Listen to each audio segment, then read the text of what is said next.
मिलती हुई। एक दिन एक पक्षियों का दल भोजन की तलाश में आसमान में उड़ता हुआ जा रहा था।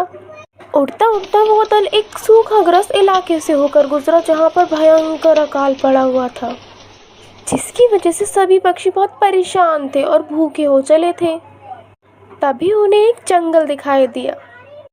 जंगल में बहुत सारा अनाज बिखरा हुआ पड़ा था और वो पक्षियों का दल बिना सोचे समझे उसे चुगने के लिए नीचे उतर चला।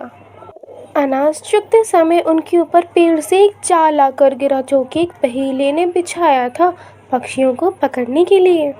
तभी सभी पक्षी घबराते हुए चिल्लाने लगे, हमें बचाओ, हमें बचाओ। पक्षियों का सरदार बहुत समझदार था। उसने कहा, आप सब तसल्ली रखो, एकता में बहुत बल होता है और हम एकता की ताकत से बड़ी मुश्किल से बाहर निकल सकते हैं।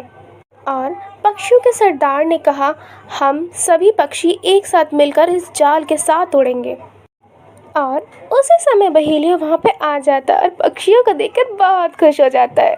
वो मन ही मन सोचने लगते हैं, वाह, इतने सारे पक्षी एक साथ जाल में फंस गए, अब तो मैं इन्हें बेच के बहुत पैसा कमाऊंगा।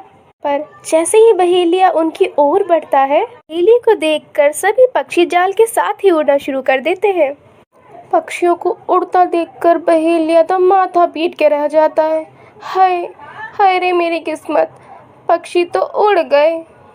सभी पक्षी बहेलिये की कैद से उड़कर बहुत खुश थे, लेकिन अभी भी वो जाल के अंदर कैद थे। तभी पक्षियों के सरदार को याद आता है कि उसका चूहा मित्र तो झील के किनारे ही रहता है।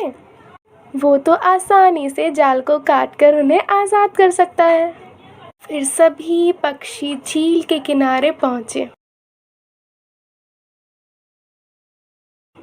वहाँ पहुंचकर सरदार ने अपने चूहे मित्र को बुलाया और उसे सारी बातें संक्षेप में बता डाली।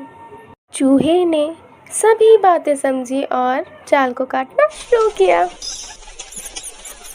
देर में चूहे ने सारा जाल काट डाला। सभी पक्षी बहुत खुश हो गए। सरदार ने अपने चूहे मित्र को धन्यवाद दिया और सभी ने आज़ादी की उड़ान भरी।